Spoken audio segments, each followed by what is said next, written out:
एक व्यक्ति था, लड्डू गोपाल जी की सेवा करता, लेकिन उसका एक मित्र था, वो शंकर जी की सेवा करता था। और शंकर जी की सेवा करने वाला जो मित्र था वो बड़ा धनवान हो गया, और लड्डू गोपाल जी की जो सेवा करता था वो अभी भी साधारण सा ही था। एक दिन दोनों मित्र मिले तो शिव जी की आराधना करने वाला भक्त लड्डू गोपाल जी की आराधना करने वाले से बोला, भाई तुम आज तक कभी उठ नहीं पाए, तुम उसी स्थान पे हो, उतने ही दायरे में हो, कभी बढ़ नहीं पाए आगे। गोपाल जी की सेवा करने वाला बोला, मेहनत तो बहुत करता हूँ लेकिन क्या करूँ, बढ़ ही नहीं पा। शिव आराधक ने कहा, एक काम करो, तुम अपने आराध्य बदल दो। ये तुम गोपाल जी की आराधना करते हो ना, इनकी जगह तुम शिव जी की आराधना शुरू कर दो, देखना कैसे जीवन में बदलाव आएगा। अब उस व्यक्ति ने यही किया कि गोपाल जी को ले जाकर के तो अलमारी में रख दिया, दूसरे दिन एक शंकर जी ले आया और शंकर जी का बढ़िया रुद्राभिषेक करके, त्रिपुंड लगा करके, बढ़िया ज्योत नैवेद्य आदि सब अर्पित करके, अगरबत्ती जला करके ओम नमः शिवाय का जाप करने लगा। और अब गोपाल जी की सेवा करता था, वो गोपाल जी अंदर बैठा दिए एक अलमारी में, उनकी सेवा बंद, ओम नमः शिवाय का जाप करने लगा।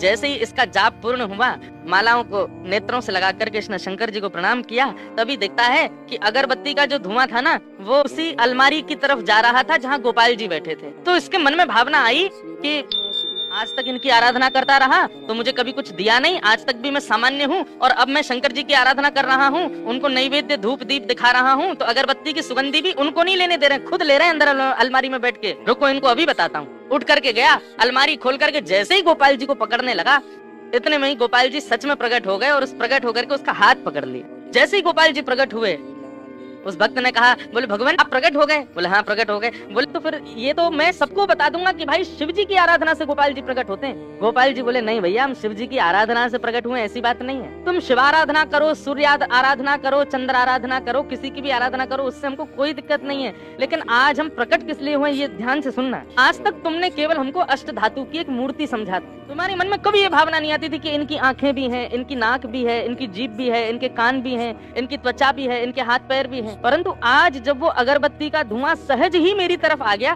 तो तुम्हारे मन में ये भावना आई कि अगरबत्ती की सुगंधी मैं ले रहा हूँ, मतलब मैं जड़ नहीं हूँ, मैं चैतन्य हूँ। वास्तव में शिव आराधना ने मुझे प्रकट नहीं किया, तुम्हारे हृदय में जो चैतन्यता का भाव मेरे प्रति आया है उसने मुझे प्रकट किया है।